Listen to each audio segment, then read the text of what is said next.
Hello, everyone. Welcome to All In on Real Estate. I'm your host, Aaron Goins. I started this meetup because when I was in the military, no one in my circles talked about real estate. And a lot of times in the military, no one talks about real estate. They talk about debt and other things like that, but nothing about real estate. So I want to start a meetup where people can talk about real estate, learn, and start building generational wealth for them and their families. I'm very, very excited for our guest speaker today. A guy that I met years ago on a deployment. Been friends with him, been following him. Real proud of his progress. We definitely want to go dig in some things like that. But man, Sean Lax, what's going on, man? What's going on, my guy? Oh man, it's been a while, man. It's been a good time, dude. You ain't lying. It's been a minute since we know each other, bro. Yeah. The last time I seen him was Qatar, right? Yeah, that was the last time. Yeah. And that was 2014 into 2015. And then I retired at the Air Force as soon as I got back out. Really? Yeah. I was wondering what happened to you. Shoot, I was gone. From there, man, I jumped easily about 4 more bases after that deployment. Yeah. You just retired. You just retired, right? I just retired. Yeah. 2021. Got that DD-214 in the pocket. You know it. Yeah. You know, I got mine too. You know what I'm saying? Yes, I got mine yes, too. Sir. Yeah, man. So, man, let's it's gonna be a little bit different from previous ones because I asked this question. I'm gonna ask you this question, and then we'll dig into our military career. But I always ask this first question to everybody. What got you into real estate? That's a great question. So what really got me into real estate on the aspect of when I learned that it's a great investment tool long term, that it can be actually given to my heirs, family members, I can pass it along. I can pass it to individuals. However, it's by coincidence, actually, when I was 26, staff sergeant in the Air Force, living in Las Vegas, I didn't know anything about real estate. I didn't know anything about financial literacy. And while deployed, a captain, he told me, he was like, "Hey, what are you planning on doing when you get back from deployment?" Oh, you know, what I always do. At the time, it was party, have a good time, do what I do, right? But he goes, where you plan on living at? And I said, oh, well, I'm going to go back to renting the place that I was at. Now, what I didn't realize then, which I know now, was rent is 100% interest to me. Like I'm not gaining anything by renting anything. At the time when he was like, well, you should buy a place. It's the market to do it. Mind you, this is 2008, right? The market to do it. Crash was coming. Buy a home. So I bought a home, and it was one of the best things I ever did, not knowing the future at the time, not knowing how that would change my trajectory in life to get me here now, right? But as time went on, I started reading more. I started learning more about financial literacy. Real estate always grabbed at me. I always leaned more on real estate. So that's what pulled me more and more to doing what I do now. And I actually enjoy this fully. I enjoy being a real estate agent as well as a real estate investor. Well, you being a real estate agent fits you great because you're an extrovert like me. So yeah, you like to get out to people and things like that. So did you use your VA loan when you bought that house? When I bought my first house, yes. Actually, for my first 2 homes, I used using my VA loan, and then my last one, I sold my Vegas house, and then I used a different type of loan for the property that I have now. Okay, so man, we're going to divulge into something that I personally am. I wish that was different. Yeah. Why when we met up and things like that, why nobody talk about the VA loan and anything like that? Because only 22% of veterans use a VA loan. It's 18 million veterans in the United States. So why do you think that? Looking back, and this is my personal opinion, I don't hold this against anybody. However, one, people don't talk about ways to invest. We especially in the military, they really kind of discuss it in the mindset of, well, not even investing. If you are going through some type of financial hardship or you're going through some type of financial anything, the first thing they send you to is a budgeting class. Then after that, they send you to remedial something, or you're put back in the dorms until you can figure out your financial mindset.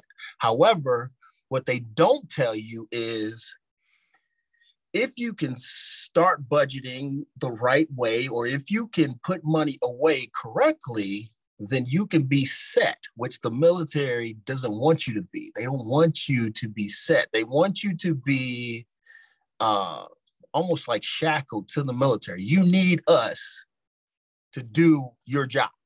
When in reality, now different mindset, younger people, social media, people now see, oh my goodness, we can do anything and still be a part of this government, still be a part of the military without having to be tied fully to the military. Does that make sense?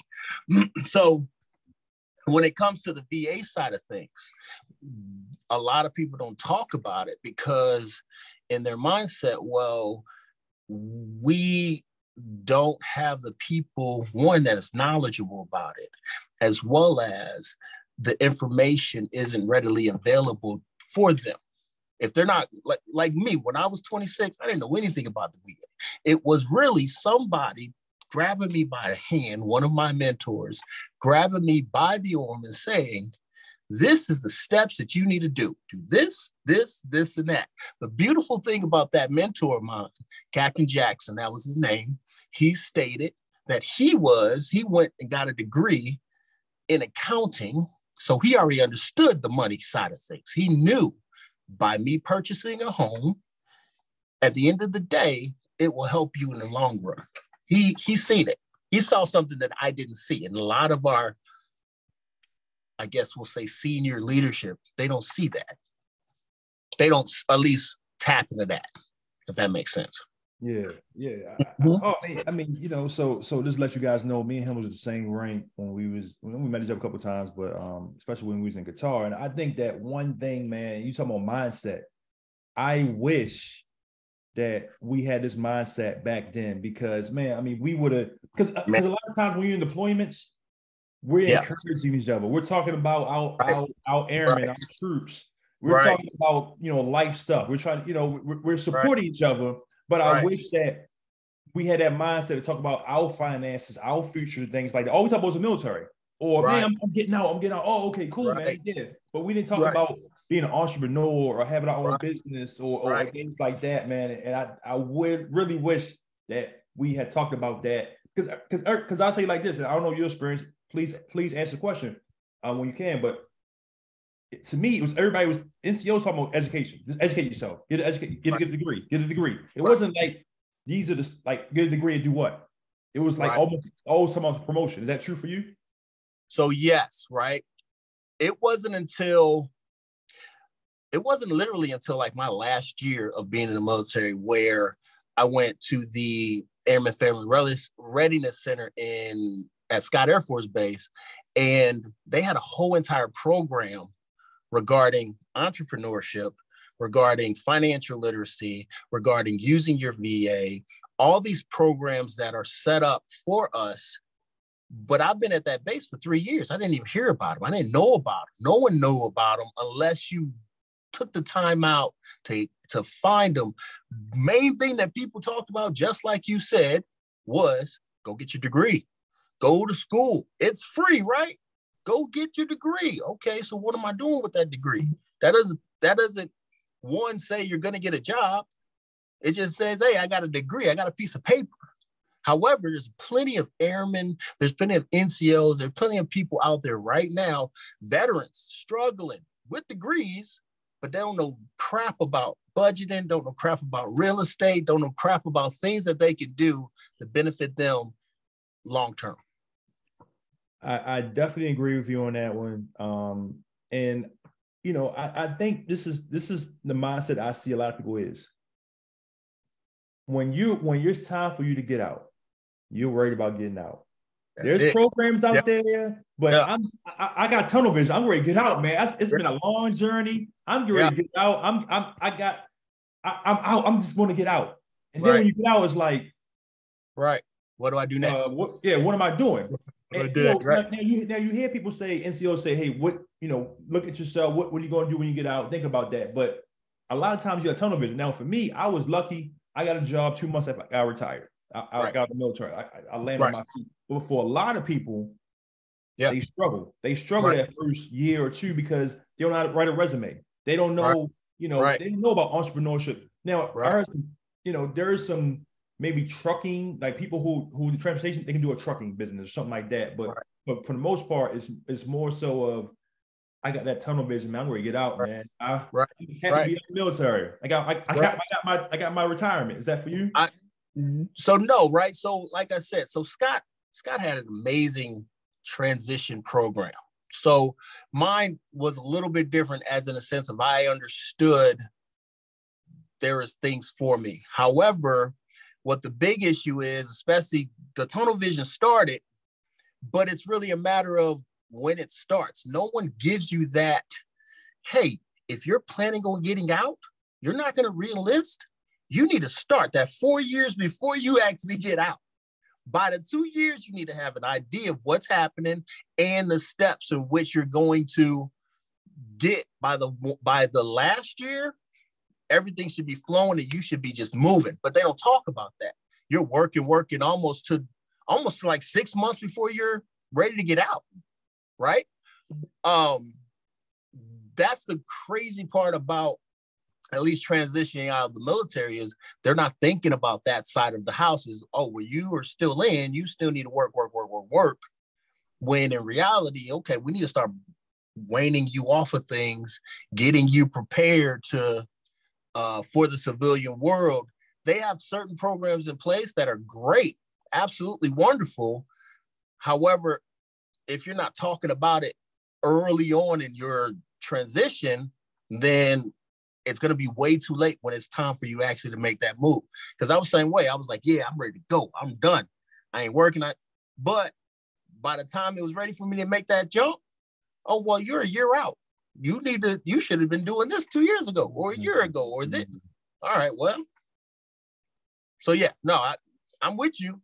I feel you on that part. It is one of those, all right, well, the transition is kind of crap on certain places, at certain places. Right.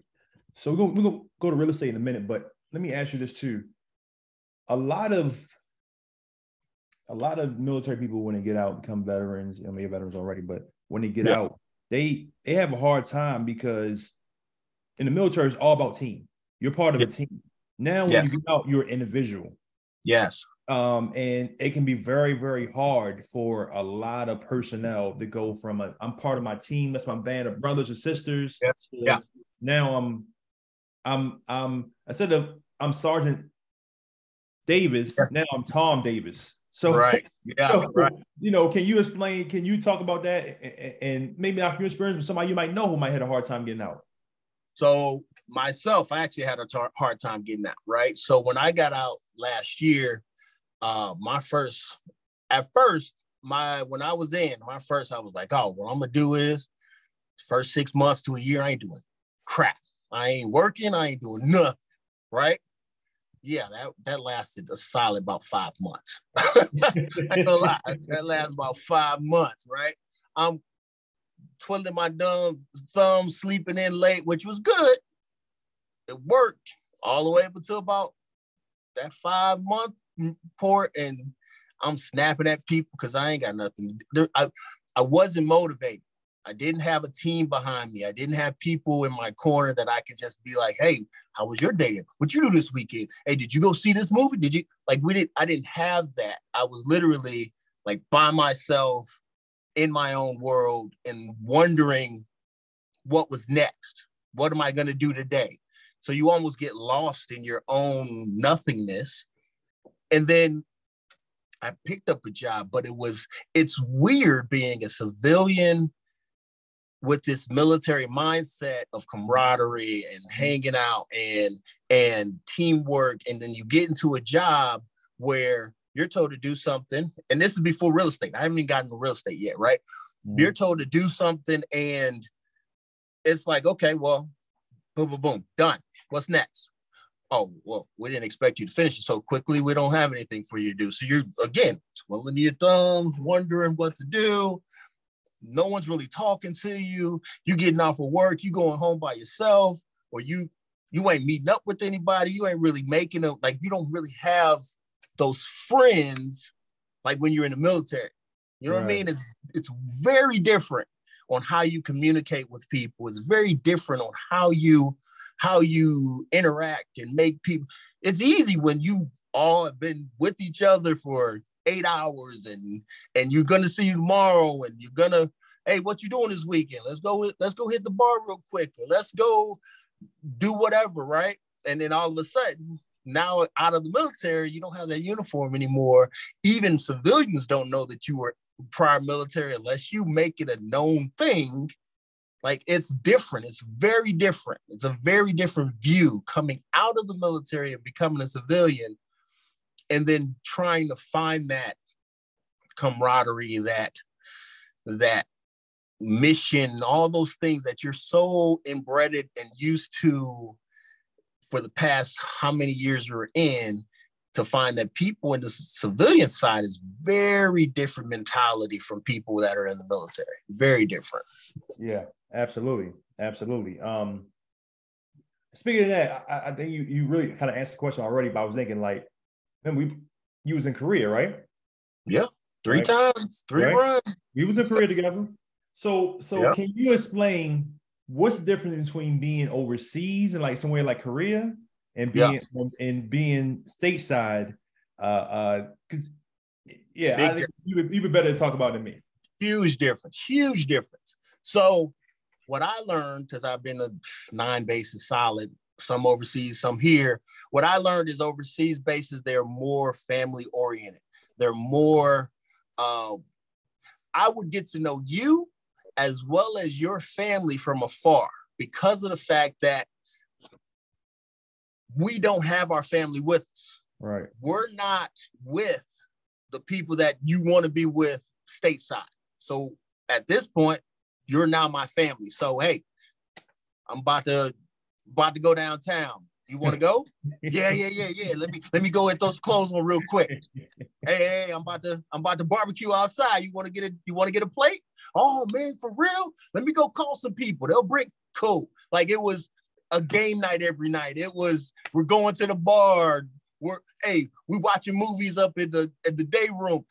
Why? Because of the fact that you're no longer have that ability to be with your family members or your friends that you're so used to. These become your family. These individuals become people that you interact with, keep secrets with, do whatever with. It just becomes that's where that camaraderie comes in full effect, is overseas, and you see it day in and day out.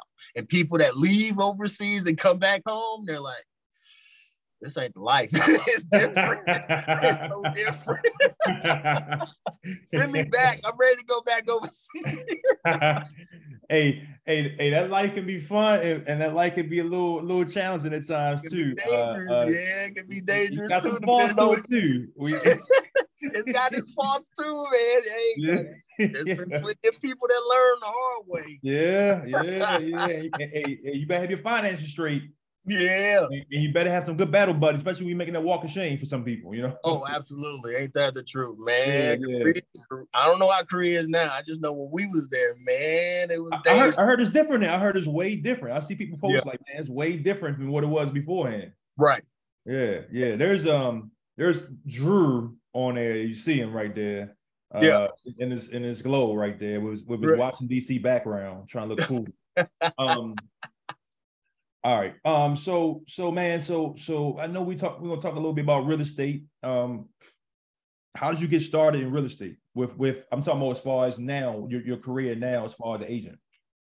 So before I get into the agent side of things, before I got out of the military, I decided to invest back into myself. So I purchased 2 rental properties, 2 4-units. And that kind of helped when I moved and transitioned up here to Michigan. And then once I got here to Michigan, like I said, I took that time off, and I was not really doing anything, trying to figure out my life, trying to figure out where I wanted to get a job at.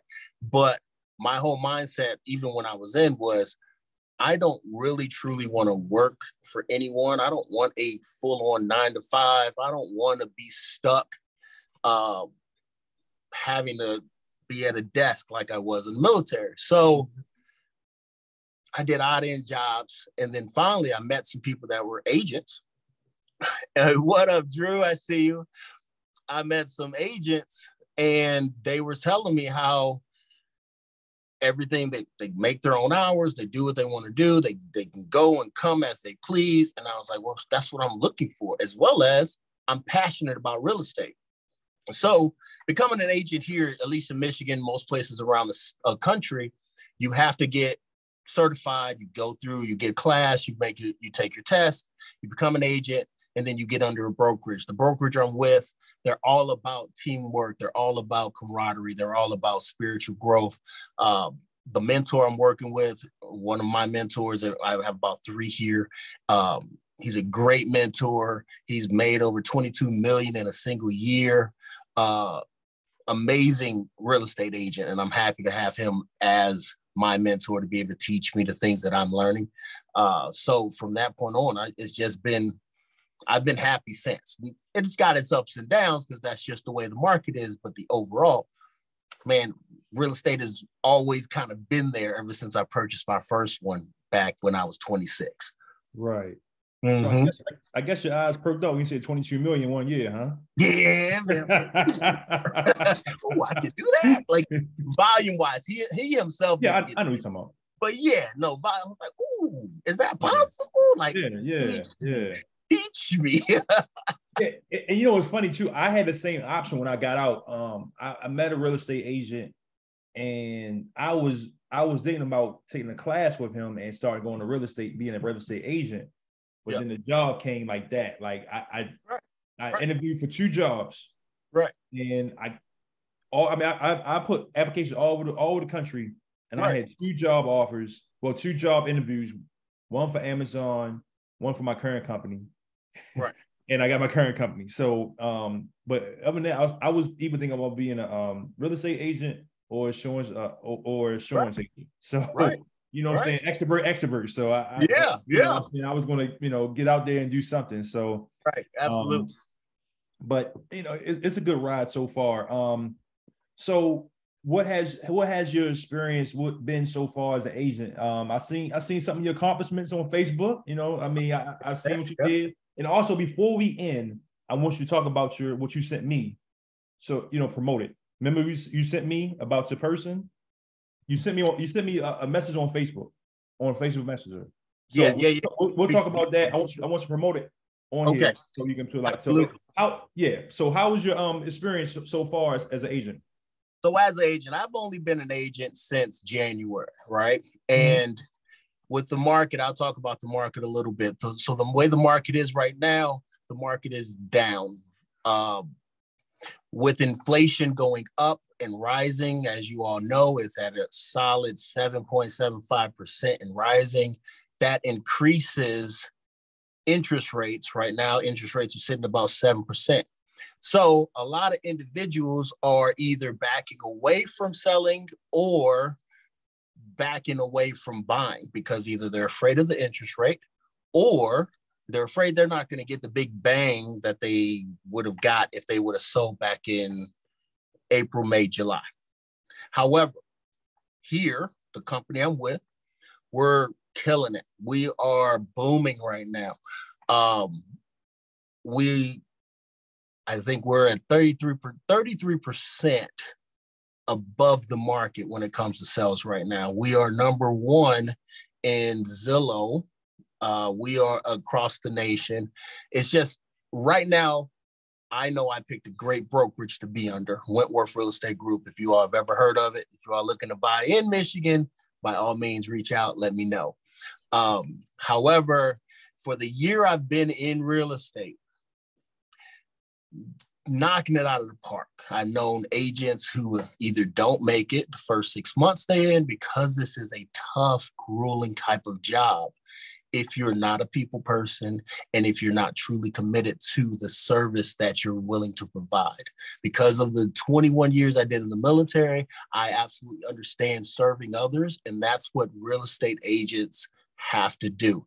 We are a counselor, we are a budgeter, we listen, we give advice, we do all kinds of things that even are outside of just trying to sell an individual home.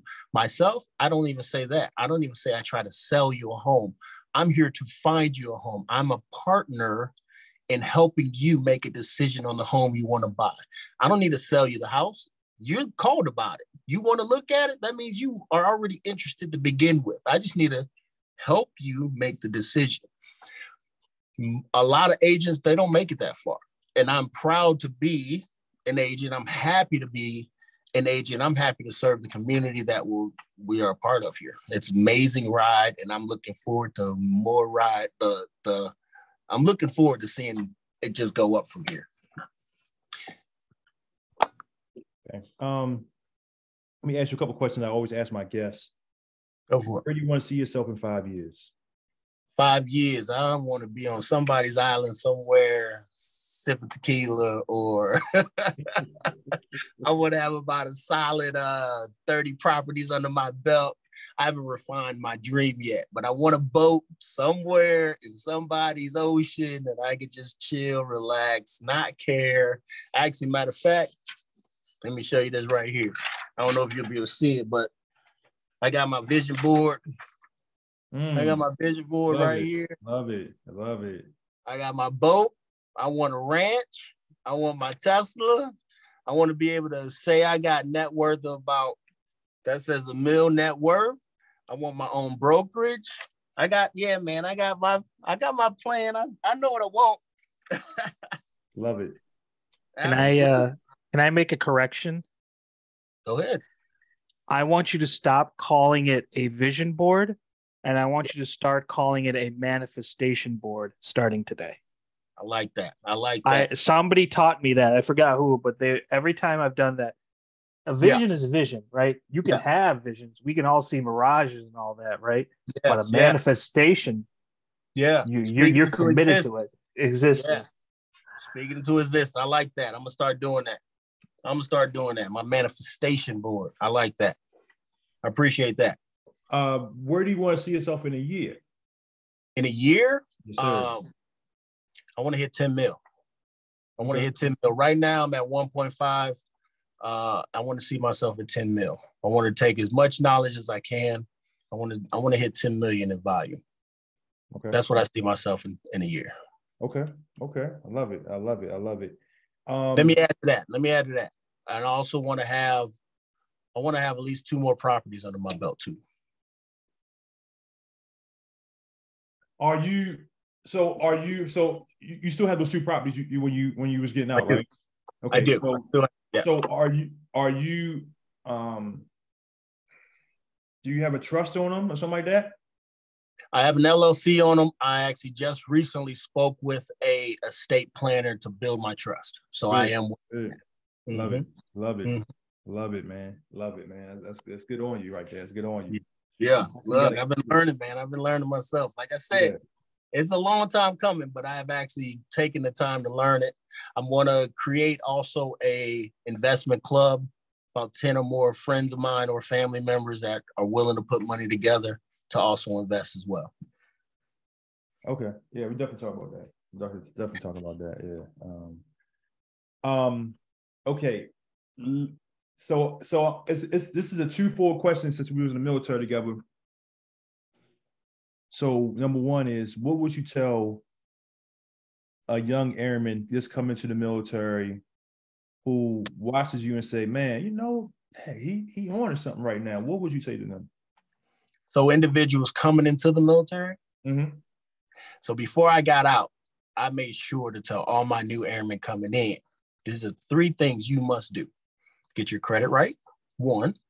Easiest way to do that, because all new airmen, if they're in between the age of about 18 to 20, they probably have no credit to begin with. Right. But what do they always do?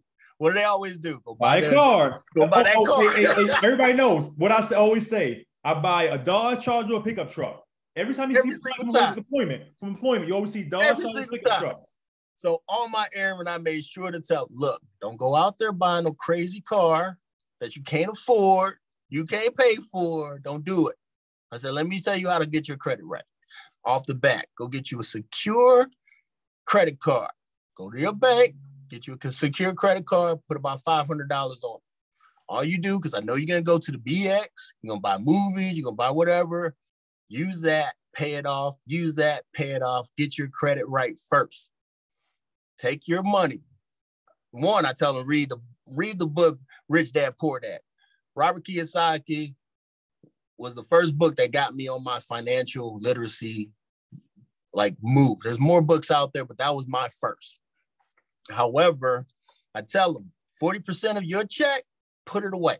You're living in the dorms, that's rent-free. They give you money for food. You are making money, you just don't realize it. Put 40% of that away. Stay in the dorms as long as you can.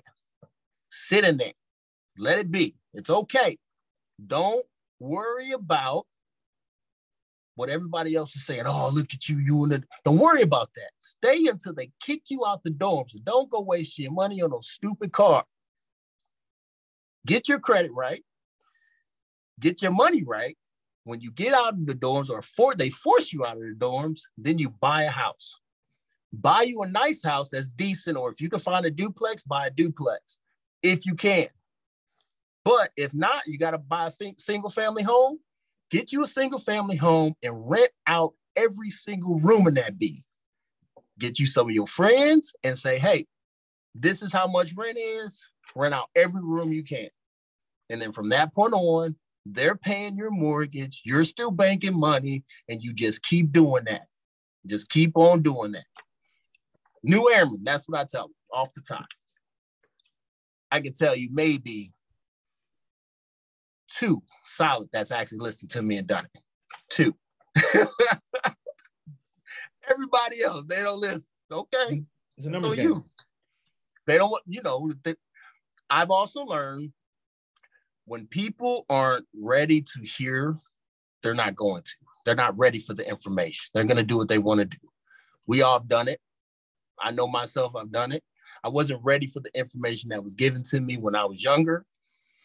I learned later on in life, crap, when I was young, that's the time to make those mistakes, make those moves, and I missed that ball, but I'm still young. So I can still make plenty, but if you listen when you're, especially in the military, they give you damn near everything. Take advantage while you can. Take advantage. So true, man. So true. Okay. What if somebody's just starting off in real estate? Someone just starting off in real estate, in which manner? Being an agent or investing? Which route? Let's go with investing. Investing. No, let's go with agent. Let's go with agent because I always have investor part. So let's go with agent. Okay. So as an agent, find you a mentor. Find you a brokerage that thinks about the team versus the individual. A lot of brokerages out here, you will notice that they want the individual to do their own thing. Like we want to get a bunch of agents under us, but they're not willing to groom those agents. They're not willing to give those agents the tools that are needed to become successful. Like here, my brokerage, the first 6 weeks is like a boot camp. You're literally sitting and learning. You're sitting with either agents, you're shadowing, you're going on listing appointments, you're going on showing appointments, you're making phone calls, you're getting the tools and the foundation to begin your journey as a real estate agent versus most of these companies, they don't even do that. They say, hey, here's a desk. You got to pay these fees. All right, go make your money. Don't know how to make a phone call, don't know how to advertise, don't know how to market themselves, nothing. And they're just out here and they flounder. A lot of them fall off or don't make really anything. So that would be my first advice for an agent is find a team that has a great team, that has team building or team mentorship, a great mentoring program, and they can build their foundation first. Love it. Love it, man. Love it. Okay. Anybody have any questions for Mr. Lax? I don't know if Clayton went hiding again or not. He's there though. I see him. Yeah. I have a question. Yeah, what you got? Uh-oh, it's like she froze. Oh, she froze. Yeah. A friend of ours is military. I said, hey, I bought a house here. And I was like, dude, this is like awesome for you because it's one of the only times that you're going to have a chance for you to have your personal residence be good debt.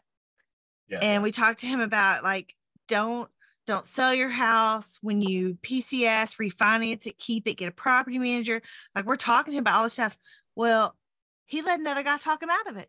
Oh no. He let somebody that ain't where we're at. Right. He's in the military right now. He was an instructor. Oh, and he let somebody else talk him out of it. Huh? Oh, San Antonio? No, in Wichita Falls. Wichita Falls. Okay. So I don't know how to like share the story because I don't know how the VA loan, like I sort of know how it works, but I'm not military. I understand that like you can use it and you can go to a traditional loan. You can use it again. You can go to a traditional loan. You can use it again. You can keep like regurgitating it. But I don't know how to explain to my military friends that I know what the hell I'm talking about. Right. Okay. So one thing that has changed, which a lot of people don't know about, one thing that has changed about VA is there's no longer a cap. There used to be a cap for a VA. VA so cap that's was the 450, right? Correct. It used to be a cap. However, the cap has now gone away. As well as you can use, and I say there used to be a cap because I used my cap. When I bought my Vegas home, I've used the VA for that. Then when I moved to Scott Air Force Base, St. Louis, or the Illinois area, I used my VA again. The good thing was every time you pay towards your mortgage for your first purchase, that's bringing your VA back to what it's supposed to be.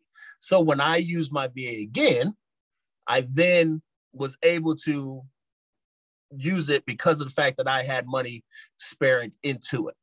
Now, they've gotten rid of that cap.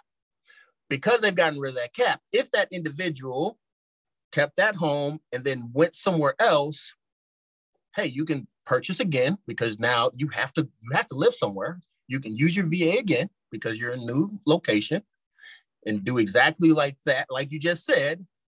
If you would have kept that home, you didn't have to refinance anything, keep it as is, and then you rent it out. That now becomes passive income, which when you purchase the new home, they look at the passive income as income. You have your military income. Now you have another passive income of whatever the amount is, which increases your debt to ratio. Like it changes that. Your debt to ratio income is better because you have money coming in. It's almost like if you have interest coming in from investments. Oh, well, that's considered. And that won't decrease the housing allowance or anything like that?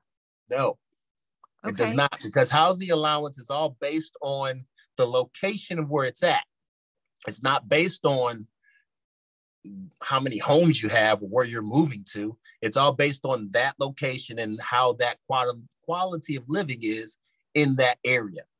All right. Awesome. Yeah. Because not being military, I don't know how to help my military friends. So I'm constantly reaching out, trying to get more information so that I can help them because I understand it. They don't. Because like what Aaron says, nobody teaches you what to do. I mean, I feel bad. Like I've had a couple of friends. I had a friend that her husband was JAG, and every time they PCS, they bought two houses, one to live in, one to rent. And that's smart. And I don't know how many homes they own across the nation at this point. Right. But that's smart. That's how you do it. That's exactly how you do it. You purchase. But I mean, are they teaching officers what to do and not teaching like enlisted, or are they just not teaching anybody and those people just happen to get lucky?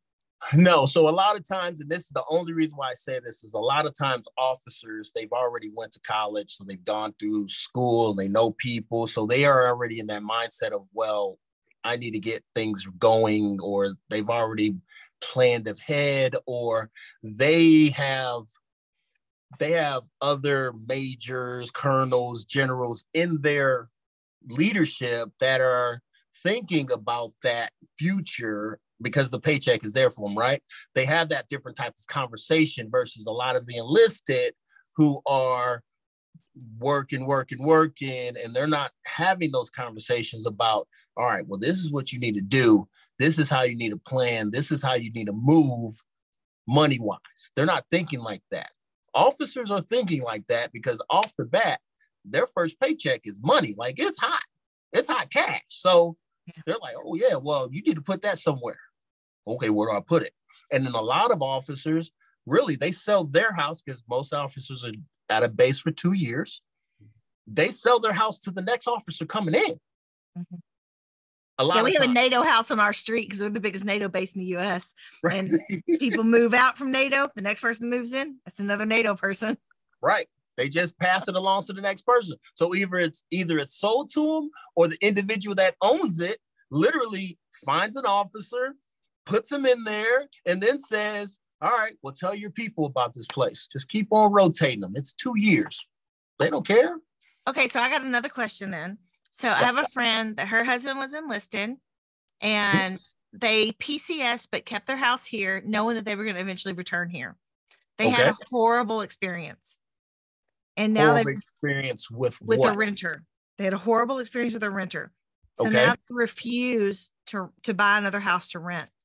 What are there some magic words I can use to explain to them that, hey, you had a bad experience, there's ups and downs, the upward trend is there, but y'all need to think about getting back into it. He's separated now, but they could still buy real estate and make a better life for themselves. Yes, I completely agree with that. One thing that I myself have to learn, because I can only tell you my experience. When I left Vegas, my home, what people tend to do, and I know I was one of these individuals, what people tend to do is they go and say, well, that's my home. That's my house. I purchased this for me. Why would I move someone else into it, right? They're going to tear my house up. They're going to destroy my home. Some reason they put this sentimental tie to them in the home. What a lot of people fail to realize is take a step back, and you have to understand this is now an investment. It's an investment. You have no sentimental tie to that house. It's an investment. At the end of the day, if it's tore up, it can be fixed. If it is damaged, replace it, or maintenance, get somebody in there. Oh, you're not there? Get you a property manager. Everything that you have to do to the house where it's expense, it is now a write-off. Well, they self-managed. It's still a write-off. Any money they spend on it, it's a tax write-off. Yeah, but I get that sentimental link because 6 kids, she'd already raised 3 of the kids there. Right. So now she's thinking, oh my God, where my baby used to sleep, they're smoking weed in the house. Like, right. Like, that's what people do. Like, they literally have a sentimental attachment to it when they ain't lived in it for 10 years. They lived in it for who knows how long.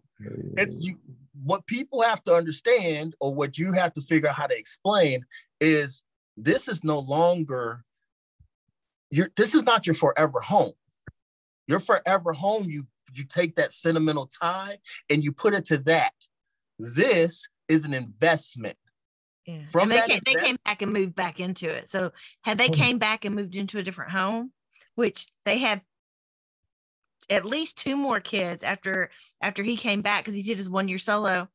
Like, after he came back, they could have moved somewhere else because his housing allowance went up because they had more kids. Right. So they could have moved somewhere else, but moving back into that house because it needed to be fixed back up. And I kept saying, no, you could just do a make ready, do something cheap, do something quick, do a make ready. Yeah. But again, I'm not military, so I can't possibly know what it's like for military people. It had nothing to do with the military. It had everything to do with they had that sentimental tie to the house. That's really what it comes down to, because I did it myself. It took me which I'm glad I did it, but at the same time, it took me so long to sell my Vegas house to make that transition into a fourplex, because of the simple fact that I'm thinking, oh my God, like, that's my very first house. I bought that house for me. Like, you know what I mean? No, and my friend, she's younger than me, but she's got kids going to college now. And I'm like, girl, you could get a residential multi and rent out the other rooms because your family's downsizing. Yes, absolutely. Even though he's not still in the military, they still got their VA loan. Right, they do. It's not going anywhere. Now that I know there's no cap, I mean, like, but that part doesn't matter. But they could transition their home now, put it in traditional, and then they could buy a fourplex. Correct. And live in and rent out the other three. Correct. A fourplex is still considered residential. Mm-hmm.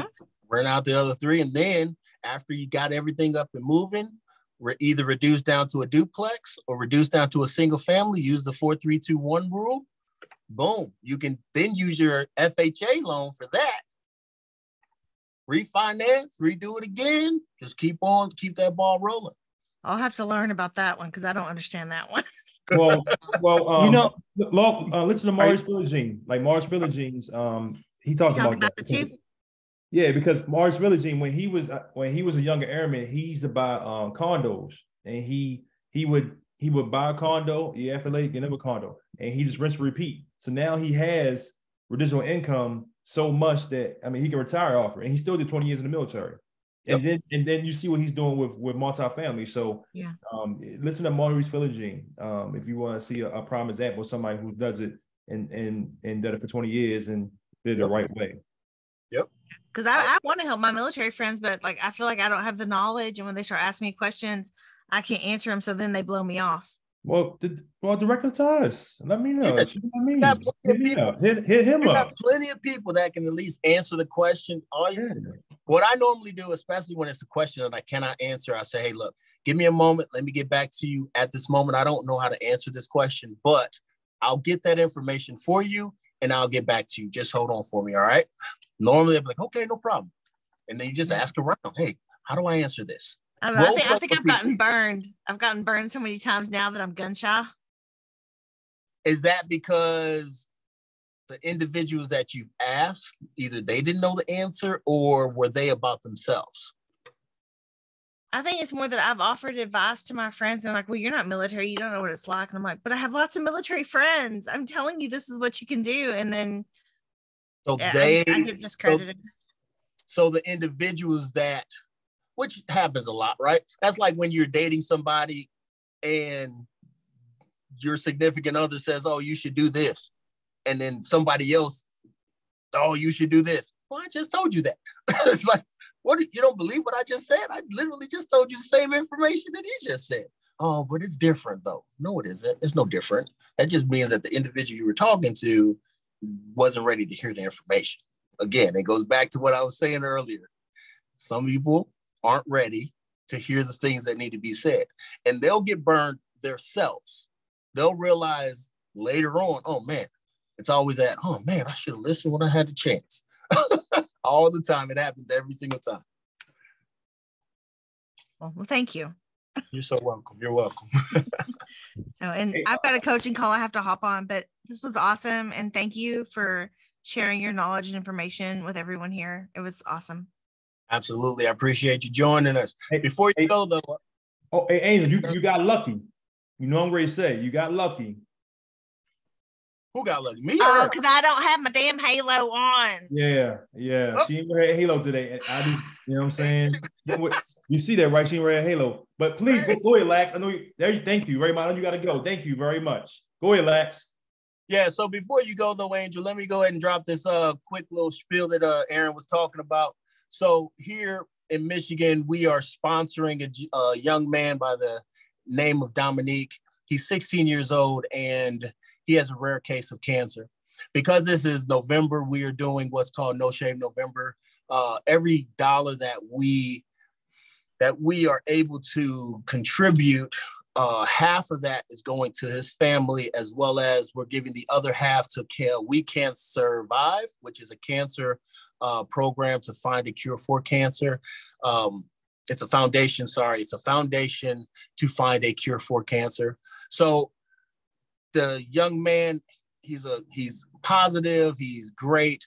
If you can, if you're able to, by all means, anything can help, 5, 10, whatever.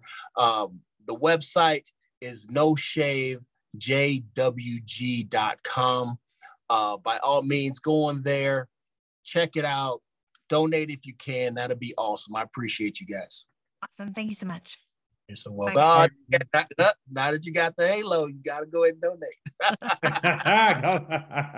It's a good one. Andrew Clayton. He came on for a minute. You know, now I don't know where he went at. Hold on.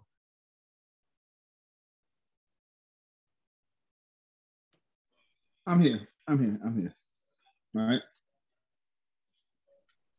You hear me? Yeah, there you are. What up, my dude? What's going on? Yeah, how that retired life treat you? It's great. I'm not even gonna lie. I heard that. I know it. Oh, man. So this lets you guys know all three of us was a guitar together. You know, I mean, that's my main man right there with the headphones on, looking strange, with a strange background on. But that's my main man. It's one of my best friends. Even though that's the, you know, that's the mayor. I'm the governor. That's what you call me. You know what I'm saying? That's the mayor. You know what I'm saying? Y'all make friends anywhere, baby. Y'all can talk to anybody, boy. Y'all networking gods, man. Yeah. That's the mayor, though. He called me the governor, but he really had the nickname of the mayor. So, oh man, yeah. Then became the mayor of Arizona too. So.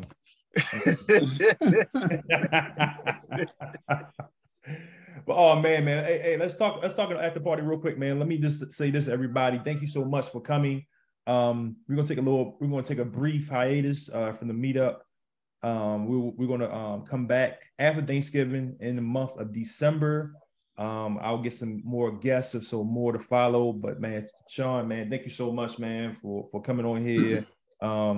Man, you dropped a lot of nuggets, man. I'm really going to try to promote this YouTube page as much as possible, man. So many people can watch this replay, man, because you dropped a lot of nuggets, man. And I wish, you know, one thing I do wish, man, is that we have people like me and yourself can go to the bases and talk to people's attacks about what's to come. You know what I'm saying? Because you got the program is good, but to see people who has actually done it and talk to them about what's to come and stuff like that, man. You know, so yeah, man.